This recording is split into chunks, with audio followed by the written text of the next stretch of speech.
is for adults only.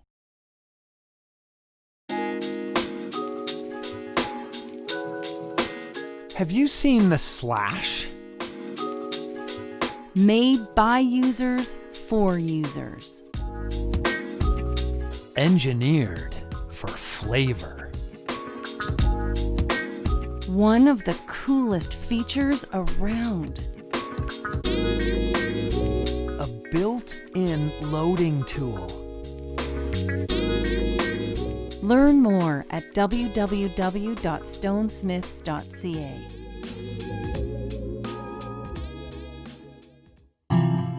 What's happening? We'll tell you right now on This Week in Cannabis News. Back with my good friend David Wiley of the OZ for our first segment officially of 2021. Of course, we did the top 5 stories of the year on New Year's Day. But David, great to chat with you. How was everything for you over your holiday season? It was awesome. Good to see you again. I got a mug with a D on it for Christmas. Nice. So I'm feeling very fancy right now. Yeah, or you won't lose it, right? You'll know whose mug that is when you go to grab it. So that's very fancy. I really like that. I never thought about that benefit. Yeah, exactly. Well, it's great to chat with you again. And, 2020 was a very bizarre year and a tough year for a lot of people, but very bizarre with a lot of things that happened. And man, this first couple of stories in 2021, they're right up there when it comes to kind of bizarreness. So let's start with this first one about a raid, I guess, and it includes cannabis-infused potato chips. It's, I used to cover a lot of crime stories as a hard news journalist. And so many of those stories were about grow up bus where police laid out pounds of pot, paraded perps to provincial court over possession charges. So let's not forget what prohibition was and is still in most of the world. And that said, there are still crime stories, and some of them are actually quite interesting. Here's one. We've got a bust at a home in the Vancouver borough of Surrey where they found a unique cannabis-infused product, potato chips. I imagine it must have been the salt that they infused THC in, but who knows? It just goes to show that whether your legacy, illicit, illegal, whatever, we're still inventive. Police say that their investigation in this case lasted 3 months, and along with those chips, they also seized MDMA, a pound of psychedelic mushrooms, and other things that you would generally expect. So lots of shatter, lots of bulk bud, 3.5 pounds of packaged cannabis, and it's still happening. There's another strange one too. In the Yukon Territory, residents there purchased beef or bison jerky from a local business are being told not to eat it because it may contain THC. And that came because people had complained after eating this jerky that they were feeling things like nausea, numbness, difficulty walking, a high heart rate, and emergency doctors found traces of THC when people went to the hospital for treatment. So all of these off-the-hook Meatworks products are now off the shelves. So whether you want to get them or you don't want to get them, they're not there anymore. So here we are. Yeah, a couple of crimes to start off the year, and I'm sure lots more to happen. Those potato chips, though. What do you think of those? Well, it's interesting. Both the THC jerky and the potato chips. I certainly don't advocate not telling somebody that there's THC in something. So the jerky is definitely over the line. The potato chips, I don't advocate the black market of the products there. But what it does is it's just, I didn't think about it. I don't know enough yet about food and cooking. I just had Chef Jordan Wagman on. I wish he was on this week so I could ask him that question. I don't know how it all works, but what I'm getting at is it's new ideas. We've seen the gummies, we've seen chocolate, we've seen drinks. now maybe cannabis companies, and if they're not already, and if there's anybody out there watching or listening that wants to chime in and let us know how this possibly might work, I'd love to hear that. So this just might open up new avenues, right? Like the more products we can successfully infuse cannabis with, the better, as long as it's on the legal market. I feel like I'm going to the crime pages to get, like edible suggestions here. Recipes. So yeah, exactly. And it's amazing the things that we see and the things that we will see. There's always something to talk about, isn't there? Yeah, no doubt. So that's an interesting one to watch. Some of the other products that were there, like you said, you would normally think would be in a bus, but the food, and then the other story with the jerky, concerning people going to the hospital when they're not expecting it, but it certainly does give people out there with some really good ideas. Now, this is a great idea, our next story that we're going to talk about, and this is something that I've done. I bet you I can count the amount of alcoholic drinks I had over the entire holiday. Well, I can on one hand. I had 3 glasses of wine and 2 beer. That's what I had. The rest was cannabis, and I'm like a lot of people right now choosing pot over booze. Yeah, I had mimosas on Christmas, and that's sort of a holiday tradition in the family. Okay, I had 6. You're right. I had that too. It's a good way to get orange juice, I guess, and your champagne at the same time. We knew that weed was going to be a disruptor, and we're getting a glimpse at some of the extent. AJ Harrington, who writes a lot about weed, wrote on Forbes that over almost half of cannabis consumers who are 21 and older have replaced or reduced their alcohol consumption by using cannabis since the beginning of the coronavirus pandemic. Those are the results of a Harris poll released at the end of 2020. This is of Americans, so take it all with a grain of salt, so to speak, because we don't necessarily know what the numbers are here in Canada. Going on trends, you imagine that they're pretty similar. That poll found that 1/3 of those who use cannabis recreationally just prefer it to drinking alcohol. But of the 2,000 Americans who were surveyed about their consumption habits since the beginning of COVID-19, basically 42% said that they'd either started or increased their cannabis consumption during the pandemic, while 45% said they'd replaced or reduced alcohol use with cannabis. And the survey was conducted on behalf of Curaleaf, so they're a manufacturer and retailer of cannabis products that have operations in 23 states. So, where basically the survey was funded. Parents also, this was something that really resonated with me, is that parents are turning to cannabis at higher rates than those without children, according to the survey.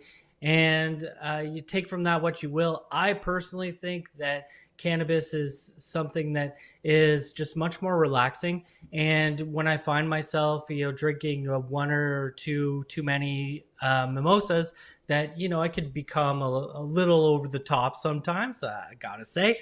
That said, when I'm enjoying a little bit of the old THC, I find myself much more likely to sit and play Lego with my son, or do chemistry products with my daughter. Like, I just love to be around and spend time with my kids, when I've got a little bit of a buzz on. That's, of course, not an advertisement for people to go out and overconsume or just get blitzed before they're parenting their kids. But there is something to say about the difference between the two. Oh, well, and listen, there's just on the other side, when you say I'm going to go have a beer, it doesn't mean you're going to get blotto either, right? So you can have in moderation cannabis, just like people have alcohol in moderation, and I agree with you, and so many other people agree with you too. In that same story, there was another study that was conducted in California, and 2/3 of the respondents said that they plan to replace alcohol use with cannabis during the holiday season. 67% said the replacement of alcohol with cannabis would increase over 2019. So this is a trend that's going, in arrow up, as former Edmonton Oilers head coach Tom Rennie used to say. So it's a good trend, and it's a healthier trend. And by no means am I thinking alcohol is going to be gone and people are going to stop drinking, but you could just reduce your alcohol intake and save your liver a little bit by replacing that, whatever it is, with a cannabis product. So that's my sermon. I don't mean to crap on the alcohol industry, but for me, it's something that just doesn't always agree with me the way and I just don't feel good with it. So I've replaced it with cannabis. And to each their own. And people who are using cannabis over alcohol are saying too that it reduces their stress and their anxiety, helps them relax, and it helps them to sleep. So there are reasons why people use cannabis, and reasons why people use alcohol, and well, we're learning about both, and here we go. Yeah, onward and upward. Indeed. And that's what people, particularly lawmakers in New York, are looking at. And man, we've talked about this, right? As soon as we saw the other states sort of fall when it comes to prohibition and adding some sort of, whether it's medical or recreational legalization, all around New York, it was like they were surrounded by cannabis legalization in some way, and it was only a matter of time, and the ball is really starting to roll in that state right now. I mean, they've got to be feeling the pressure. As predicted, New York just doesn't want to lose face to New Jersey. Legalized recreational cannabis during their referendum there during the U.S. election last fall. They're still working out the kinks, but that's to be expected. And New York lawmakers now are moving ahead with their own plans to reform the state's cannabis laws in 2021. They've pre-filed 8 bills so far, according to Marijuana Moment, that are going to be considered in the upcoming session. All these new measures deal with reforming the state's current medical cannabis system, but still they come along with that push from the governor there and legislators to legalize it in 2021. Now, those 7 cannabis bills have been preemptively introduced in the Assembly and so the 8th one there in the Senate, and they touch on a wide range of topics, everything from tenants' rights for medical cannabis patients to health insurance coverage for cannabis products. And all of these different pieces of legislation are being introduced as lawmakers in New York are pursuing their own recreational cannabis legalization legislation. And that's policy that's been in the works for the last couple of years. Their Governor Andrew Cuomo, who's a Democrat, recently said that enacting a regulated cannabis market and taxing products would offset economic losses due to the COVID-19 pandemic. And that's something else that we've talked about a lot over the last year, is that when it comes to prohibition, sometimes the changes come when you've seen real challenges in the economy, because it does open up new opportunities for taxation and new opportunities to offset those economic pressures that are being faced. And again, that's not only what we're seeing in New York, but we're starting to see in a lot of other states in the U.S. It's going to be a year or two of change across the border, and something that I'm really excited to see. It's basically repeating history. After the Great Depression, what came back? Alcohol sales, and the prohibition was lifted, and the taxation from it, and it's happening again, rightfully so, with cannabis. And we talk a lot about federal legalization. Is it going to get past the Republicans? But even the Republicans in New York are saying, yeah, this is going to happen. We're seeing everybody around us. So right now it's an empire of weed state of mind in New York, because there's no other way to go. It would just be foolish for them not to take these next steps. And I know Mr. Cuomo has been pushing hard for this, and it's sweeping the nation right now, and it will continue in 2021. And I mean, let's not forget too that our number one story in 2020 that we talked about was that cannabis went from illegal to essential in such a short period of time in so many different places. And that says a lot when politicians are debating cannabis and whether or not it should be legal. A lot of them are looking at that. Yeah.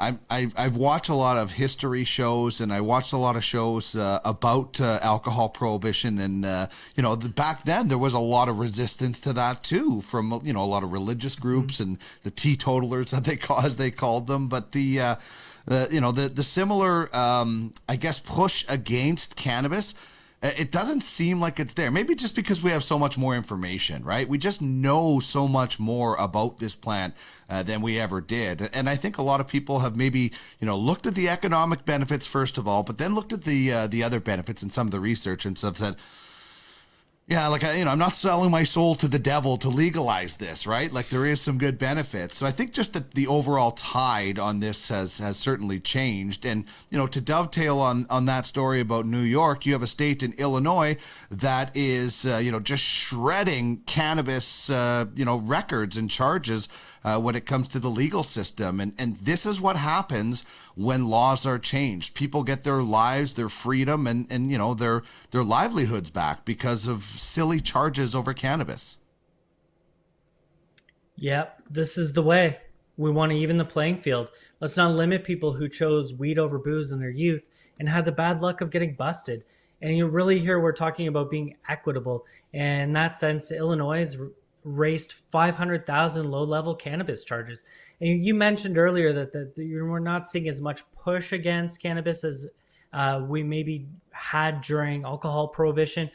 I think that we're starting to see a significant push for cannabis. And a lot of that pressure is coming from the idea of social justice. And that's what's happening here. Right away in Canada, there was a lot of pressure to pardon people who had faced jail time, criminal records over even just minor possession charges. So, and that's what's happening here. The governor of Illinois, J.B. Pritzker, has cleared the state's non-felony cannabis cases. So that's along with the 9,219 low-level cannabis convictions to start 2021. So the Democratic politician signed legislation 2019 legalizing recreational cannabis use in Illinois. So that started last year. And that allowed for almost 770,000 residents there to have their cannabis-related offenses expunged. And that's a record of criminal conviction that's destroyed or sealed from state or federal records. Now, he says, granted, in his words, we will never be able to fully remedy the depth of the damage in communities of color who have disproportionately shouldered this burden, but they can govern with the courage, as he says, to admit the mistakes of the past and the decency to set a better path forward. And both of those points are extremely important: to remedy the damage that was done and to have the decency to move forward in a better way.